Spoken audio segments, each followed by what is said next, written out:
Hats off, gentlemen. If he were alive today, we would not be here. Napoleon Bonaparte upon visiting Frederick the Great's tomb.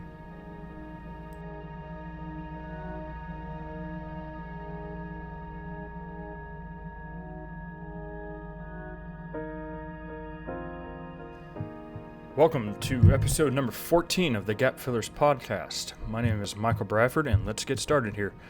So, the stock market has taken a huge hit this week after Liberation Day and Trump announcing his tariffs. He claims are reciprocal. There are people who are strongly pro and strongly against it. We'll get into that a little bit. The Florida Senate has passed a weather manipulation bill, which prevents the cloud seeding, and people have accused it of being the chemtrail bill. So we'll get into that, and also a little bit of philosophical application with the beta paradox, and I'll explain what that is. All right. So first, let's get into these tariffs. So Liberation Day, Trump announces these tariffs. Pretty much everyone across the board gets a minimum 10% tariff. This is to bring back jobs, but also to create an additional source of income for the federal government in order to get rid of these no tax on additions. So Trump wants to get the no tax on tips, no tax on overtime, and a couple others. He's even considered increasing the income tax for the top over $1 million earners. So this is so that's a flat rate, and then China got hit with an additional 34%, and there's a few others. Cambodia got hit with a 90%. Now, some of these countries have already looked at and called Trump, and Trump, one of the members of his cabinet, said there was up to 50 countries already looking to negotiate. Zimbabwe just dropped theirs to zero. Taiwan is looking to do the same, and Cambodia is looking to do the same as well. Now, these aren't huge importers from America, primarily because they're poorer, so it's harder for any kind of American industry to compete. However, these countries also aren't mass producers. Maybe except for Cambodia, because of the southeastern Asian block of factories and stuff like that. This will allow these countries to import more, industrialized materials from us. So Zimbabwe doesn't have a lot of oil. We got oil. So if they want to import from us, it's a little bit of a better setup for them. Taiwan is looking to guard their semiconductors, really as a form of national defense, because if they stay important on the semiconductor side, then they have a reason not to be invaded by China. If they get rid of, if they are no longer competitive, and America doesn't need them, and the world doesn't need them for semiconductors, that becomes an issue for them, because China is more likely to invade, and the rest of the world is less likely to protect them as much. It might end up into a Ukraine situation, but it's not a dire economic situation for the rest of the world. So Taiwan views their unique semiconductor industry as a way of national defense. Cambodia is a little odd. They're not as productive as, say, Vietnam, who is also called the White House, but really the big ones that were hit were the EU and India, who is also called, and China. Now China that's an additional 34% on top of whatever the original was for the so-called fentanyl tariff. In order to get them to stop producing fentanyl that is shipped over to Mexico and then into the U.S. So that's a little bit of a hiccup. Now, they retaliated with some tariffs. Now, with 25% tariffs, this is going to be interesting because we definitely import more from China than China does from us.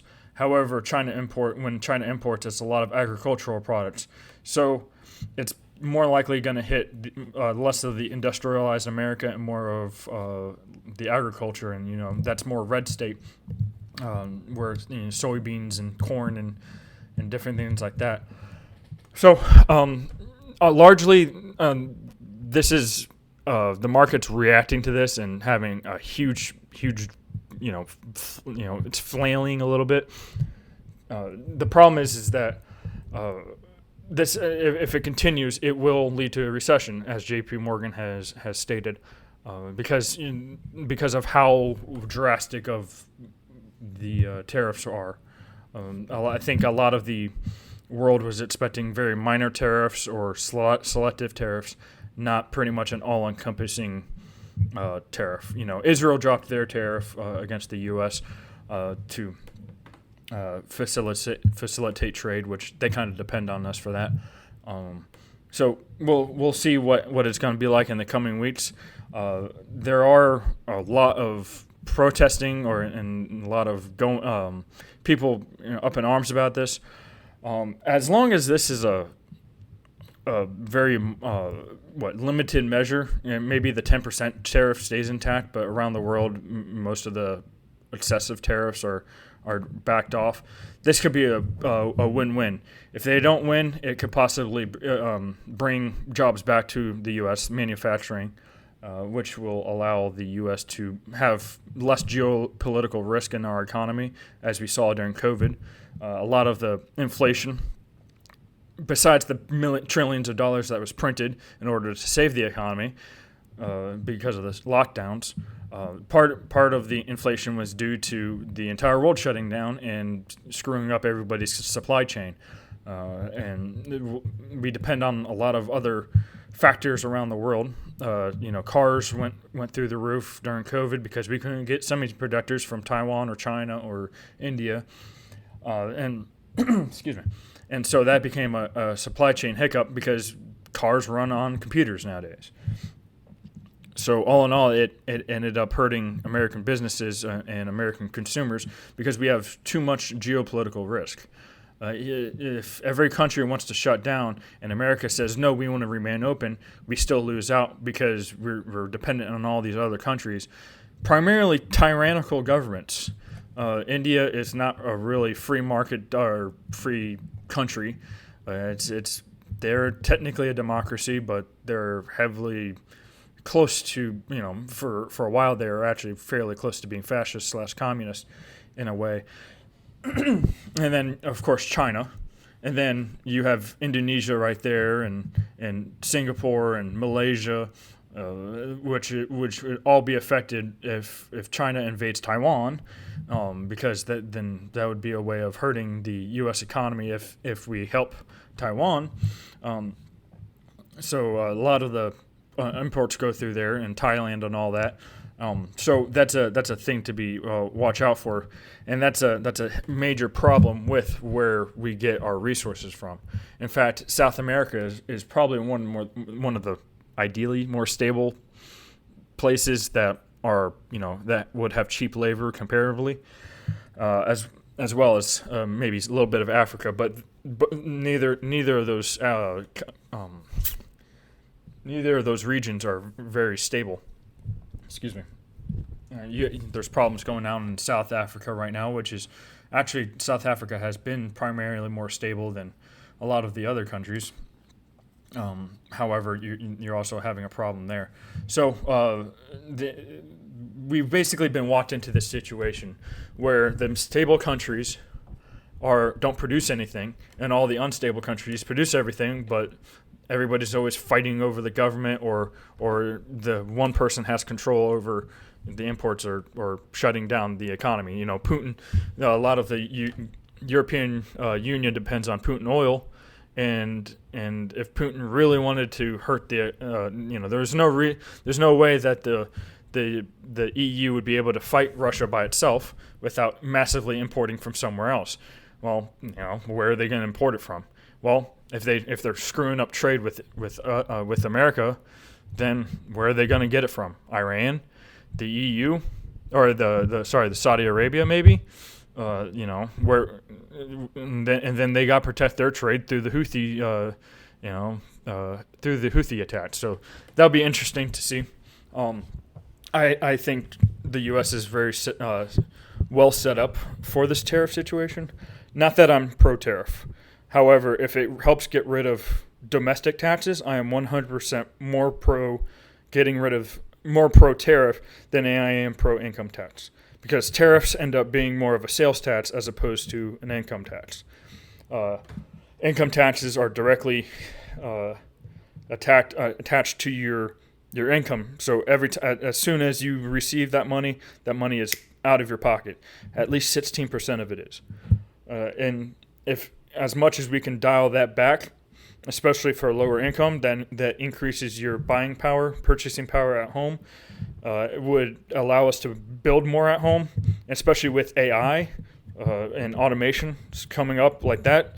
You can onshore a lot of that production, bring home not as many jobs. Not it wouldn't be a 1-for-1 job, but it may be like a 1-for-5, and you combine all those jobs into automation. And you get rid of the geopolitical risk. You get rid of the weather risk. So you get rid of a lot of regional risk because America is very stable compared to the rest of the world. We have very different climates around the country. So as wildfires are going in California, most of the time, Florida's not covered in snow or being hit by a hurricane at the same time. So, there's a certain integration that happens or a decentralization that America can do because it's so widely diverse in population centers. We're very scattered throughout that. We have 2 coastlines for shipping. We have a very well, even though people hate on our train and freight system, we have a very dynamic freight system throughout the U.S. still, even though it could be definitely more efficient. Trucks and all that, our maritime industry depends on a lot of foreigners and stuff like that because of the Jones Act. But all in all, we would be well set up to bring those jobs home, especially the national defense industries or the ones that are considered vital, especially semiconductors. So if we onshore those, we maybe get $100,000 job or maybe one $60,000 job to replace 5 foreign slave labor jobs. Because we would save on shipping and all that.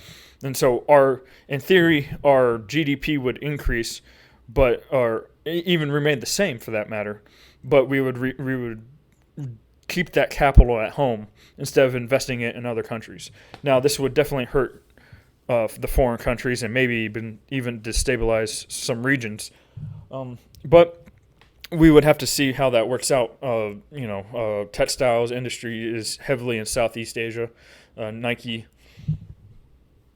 took a huge hit because they make almost all of their shoes in Vietnam. My mistake. So we'll have to see where that comes from. But yeah, I do love.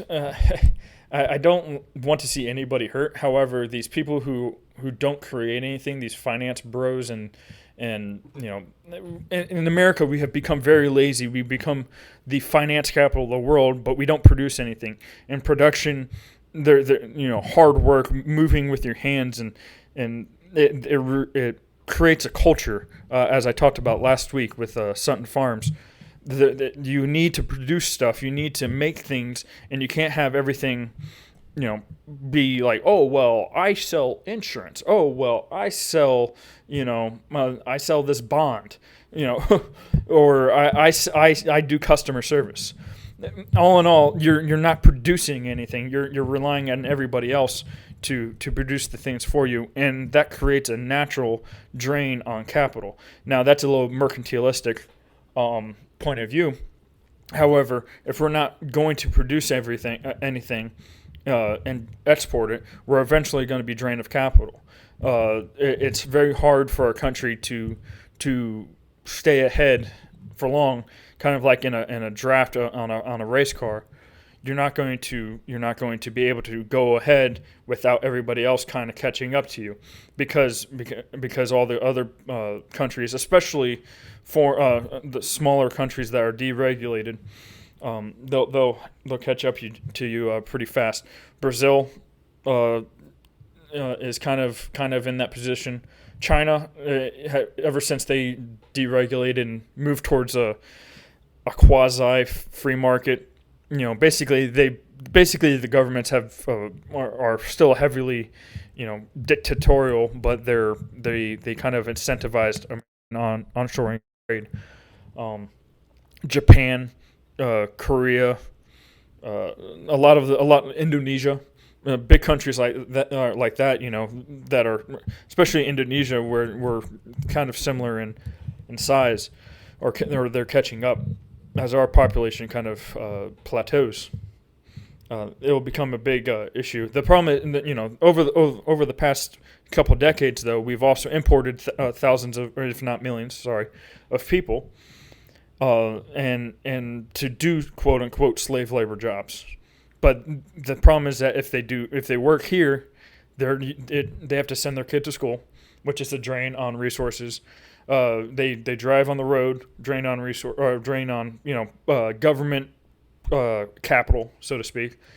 And while everybody else is paying the same whatever market rate for those services, they're doing manual labor. They're artificially suppressing the wage of everybody else, because they're competing either under the table, because they're here illegally, or even if they're here legally, for that matter. You're constantly suppressing the people who are used to more living in dirty situations. Now, that will also increase the amount of dirty places that you have in America, because if an immigrant comes from India, say, and is used to living in squalor and has trash everywhere, and it's their culture to just throw their trash on the ground whenever they're done with whatever, then they're just going to do that. Well, we can't have that either, So it's a drain on resources, especially if there's no acclimation to the culture here in America. All right, so. Now, I actually do want to cover one more thing about that, and that has to do with the finance bros. I do like seeing those people kind of squirm, because they're focused on making money through making money, kind of like money changers. Now, I invest. I heavily invest, and so it's taken a huge hit on me this week too.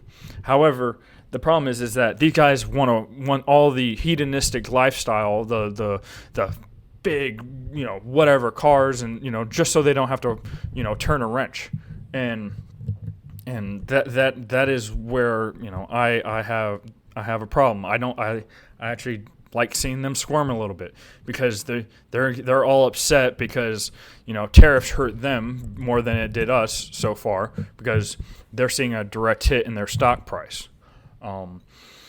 So these guys sit at home and do these, I'm going to do this trade and that trade, and then borrow, especially with the rich dad poor dad kind of people, where they borrow money for their assets. Well, if assets take a huge hit and there's calls on their loans and stuff like that, and then it hurts them.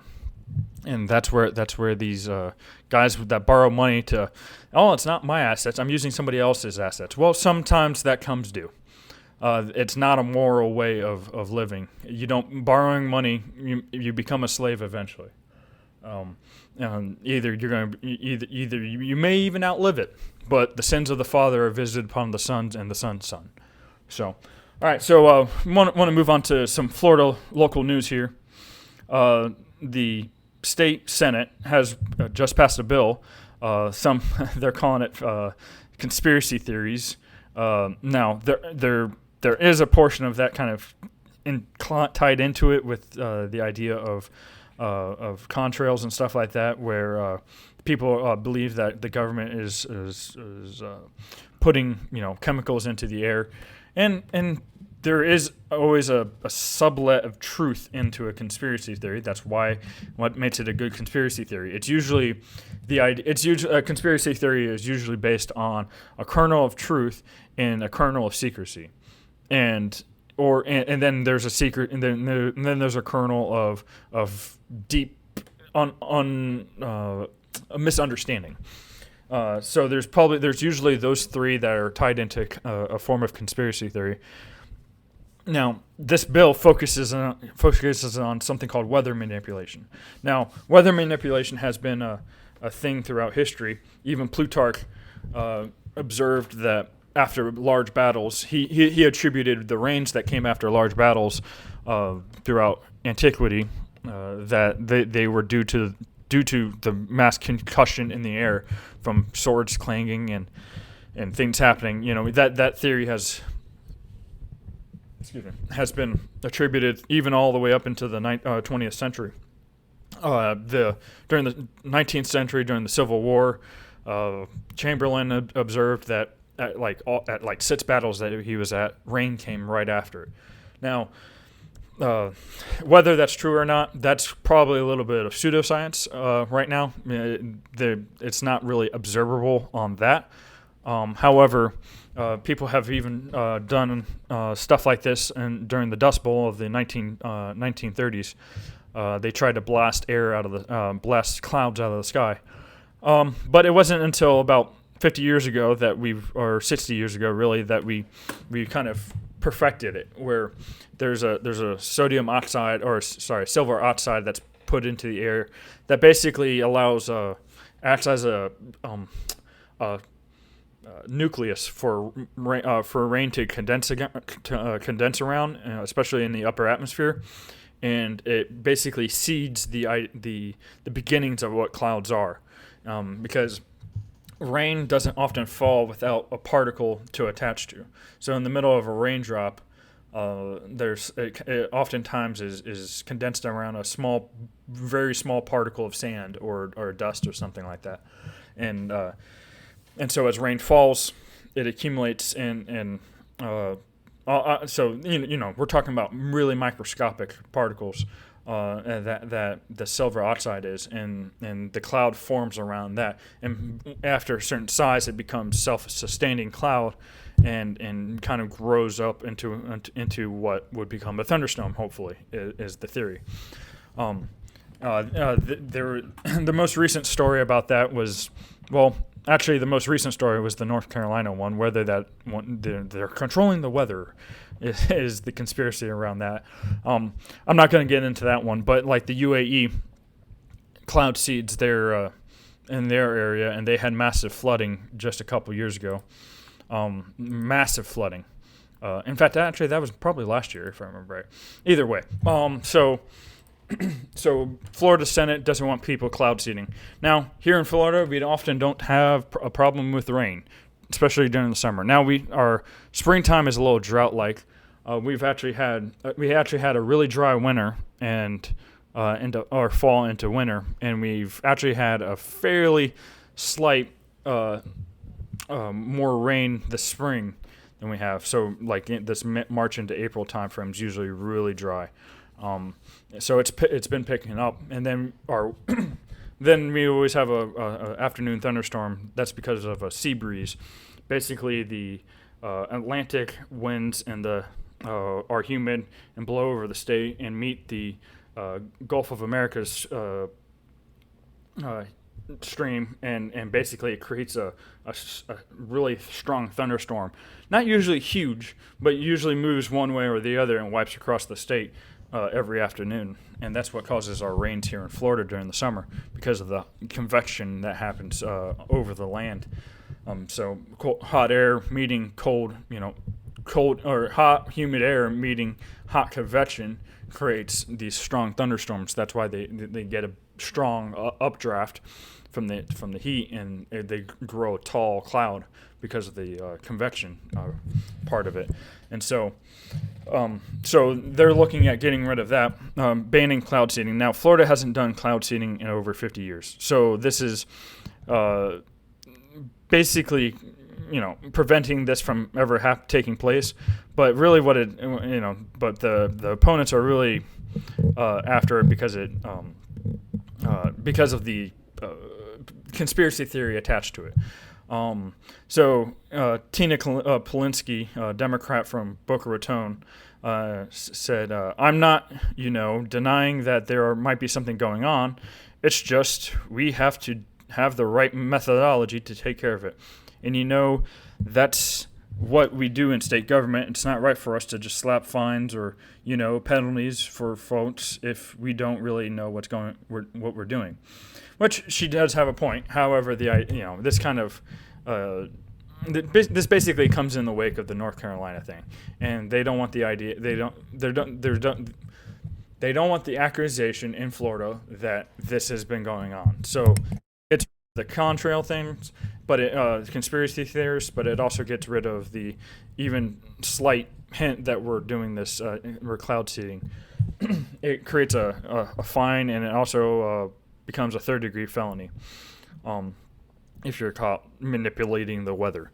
So that's really what they're going after. It looks like DeSantis is going to sign it. So we'll see what actually comes from that. Probably really nothing. Ironically, it will probably come up in 100, 200 years when they go back over the books and say, look, back in 200 years ago, they were cloud seeding. See, because they have a law against it. In actuality, we don't actually do that here in Florida. So it's kind of a funny funny thing to think about is like if you went back to let's go 500 years, right? Before Columbus came over the Atlantic, right? And you saw that Spain made a law that said, hey, you can't you can't slay dragons, right? So we would assume that there's dragons there in Spain during the 1400s. Now, whether that's true or not, it's unknowable by that law. But the idea is that by that law, there would be some form of dragon in Spain during the 1400s. So, all right. So the last thing I want to get to today is something called the beta paradox. So for those of you who don't know anything about the beta paradox, I have this analogy set up here. So the beta paradox basically means if something is harder to do, or if you're in a worse situation, you are more likely to do something if you if you're more likely to do something if you're in a worse situation than if you're in a mediocre or bad situation. Okay, so people in a theoretical good position don't want to change that position, and the idea is as long as you feel comfortable in that situation, you'll never try. There's a certain point where you won't try to improve that situation. Okay, so if you so say you have to bike to work, okay, or you have to get to work or you have to get to work. Excuse me. Okay, and you have three different modes of getting to work, right? You have walking, you have biking, and you have driving a car. Okay, well, say your work is only about a half a mile away. Well, half a mile away, you can walk there probably in about 15 minutes, right? However, if you were to drive there, it would only take you 5, right? Now, if you lived 1 mile away, right, you might be more likely to take a car because that doubles the amount of time to walk, right? So it takes you from 15 minutes of walking to 30 minutes of walking to walk a full mile. Okay, let's just say 30 minutes. Whoever, if you can walk faster, that's fine. But all right. So, however, to take you to drive, it then only takes you about 7 minutes to drive that far.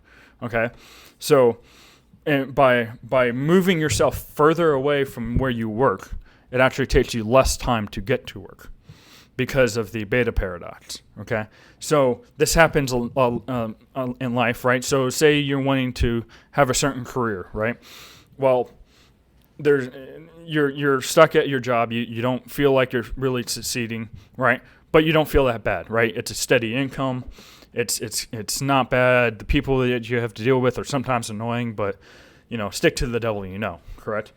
So you stay there, and you don't move careers. Okay. However, if you were to say the job was terrible and you absolutely hated it, well, that makes you want to move a job into a different career that pays more. Or if you're gonna have to do something you don't like for the rest of your life, you might as well get paid for doing it, right? So you change careers and then you progress further in life or you make more money, or you're more likely to find something that you do like. As opposed to, because the job you hate is what you hate. So this, you can apply this to across the board to pretty much any situation. Take America, okay? Right? We don't produce anything here in America, right? So everybody goes here and deals with people that they can't really stand, but it's a job not really fulfilling. Everyone's depressed, but it pays their for their jobs. They get to go to they get to do whatever their escapism is every so often, but they're not really happy at work. They don't feel fulfilled in life, but that escapism keeps them where they are. Well, say that escapism wasn't there, or say the job you really had to work hard, if you were to change careers, say to something that would make you less depressed. Even if that escapism wasn't there, you'd be less depressed, right? So you would be doing something that you love, showing up every day, doing what you love, or feeling fulfilled in life. Okay, so that you can apply this across the board to really anything, right? So it costs me, I don't know, I have to iron my shirt. Okay, so if it costs me, if it takes me 5 minutes to iron a shirt. I'm less likely to pay the $2 to pay some dry cleaner to do my shirt, right? But if it would cost me 10 to 15 minutes to to iron my shirt, I just might pay the dry cleaner to do that. Now, the 15 minutes, I make more than $1 every 15 minutes or $2 every 15 minutes.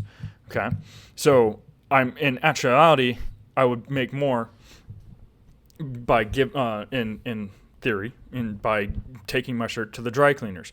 Now, the problem is that this is a sacrifice of free time. So free time could be applied into another career or another job, or it's usually, free time is free time, so it's usually applied to another chore. So we oftentimes don't do that because if I wasn't ironing my shirt, I'd be sweeping the floor. Right? So the idea, though, is that if I didn't have to, if I could apply that 10 minutes into instead of doing ironing my own shirts, I take them to the dry cleaner. I could use that to produce more money for myself or whatever. Basically the outcome would outweigh the $2 to iron my shirt. And wash my shirt, really. And so the idea is, that's the beta paradox. It's a very interesting thing to consider in life. You can apply this to literally anything that you do in life. The problem is that what do you value? And the value. There's a term for it. There's a business term, I forget. Value proposition. That is what. And the value proposition at that moment is what determines really a lot of what we do in life, okay? And our decisions to be made. Well, I don't feel like cooking right now, so let's go out to eat. Well, cooking right now, depending on your income, could be more valuable to you because you'd save more money from eating out. You would learn how to cook. It's more of it might be more fulfilling to you, it might not, but there's also other things to consider. So the value proposition of your current situation is a lot of the determining factor on whether the beta paradox is applicable at that point. And so, with a lot of principles that come in life, we often kind of get hung up on, we think this principle applies, but it doesn't always apply 100% of the time. Okay, so that's where that's the quandary with the beta paradox, is that it's like any kind of graph, right? Say a supply and demand ratio, right? Or supply and demand graph. Okay, that's always moving because prices are changing. Now, the less it moves, the more demand there actually is typically. The problem is that as soon as there's more demand, the idea is that there has to be more supply. And so that graph is always kind of shifting around. Emergencies are really, in theory, drastic changes in that graph at some point, right? Emergency and maybe say a depression or recession would cause a massive decrease in the demand or an increase in the supply to the demand, and crushing prices, which makes businesses go out, stop producing, which loses jobs and so on, right? Whereas inflation is the other way around, right? There's not enough supply, but there's too much demand, and so therefore you get inflationary problems. Usually there's not that big of a swing, but say when Russia invaded Ukraine, right? We saw a drastic spike in oil prices, right? It was $5 a gallon, close to $5 a gallon here in Florida. Okay, that's a drastic swing in the speculation that the demand is going to remain the same and the supply is going to drop, right? And so that increased prices all the way up to $5. Now, eventually it brought back to equilibrium, which seems to be about in the 290, 320 range. But that's the idea. And if you can have small shifts in that, you say you want to bring oil prices down. The best thing you can do is not crush oil prices. You want to drastically just move them down slowly, right? Same with if you want to increase your value of your stock, okay, or value of your house. If your asset is increasing, you don't want a wild swing in one way, because that creates something called a bubble. And when that bubble pops, the equilibrium often falls below what the original or the real asset price was. Okay, so there's many things to consider when you're considering something like the beta paradox. Okay, so I might not be hungry now, but I might be hungry in 2 hours. Well, if I was hungry now, if I can stay satiated for longer, or if I can apply myself and force myself and reason myself, well, I'm going to be hungry in 2 hours, so I might as well start making dinner or making my meal or preparing for it in the next half an hour. So if it takes me an hour to produce, I'm not starving by the time I'm getting my meal, right? So by doing that, you're less likely to eat out and cause that wild swing in the price. Right, because if I'm hungry now, but it's going to take me an hour to make, and I'm not going to want to wait an hour because I'm starving now. I want to go out, and I may take the 15 minutes to go down to Panda Express and get the food. But the thing is that costs me $20. Whereas if I was to prepare for my meal now when I'm not hungry, that could end up costing me only $3. So by waiting until it's an emergency, you no longer have that problem. Same with you can do that with kids, right? I've seen parents, they're active, and the kids just screaming, and then all of a sudden somebody snaps. And then it becomes a screaming match between the parent and the kid. Well, if the parent was to talk to the kid before they got annoyed, then it's no longer an emergency. The problem is that the parent wanted to prolong that situation and annoy everybody else around them when they're evading responsibility. So by evading any kind of responsibility put off, if you put off what you can do today for tomorrow you don't know what's going to come tomorrow, right? There could be an emergency. There could be something to do. Right, and so it creates a paradox in choice, and so responsibility is looking to the future. Really, is a large part of what responsibility is looking towards the future, and being able to prepare for that and set aside. Okay, instead of wasting 15 or say I have to do something tomorrow. But instead of wasting 2 hours because I'm exhausted after doing something else that I had to do tomorrow, I do it today and it only takes me a half an hour, right? I saved, in theory, a half an hour. And so you can, again, apply that across the board. But all in all, the beta paradox is an interesting concept, especially if you're considering, you know, I like to think about this. Okay, I want to live in the country, right? I want to live in a rural area. Well, there's no jobs in rural areas, right?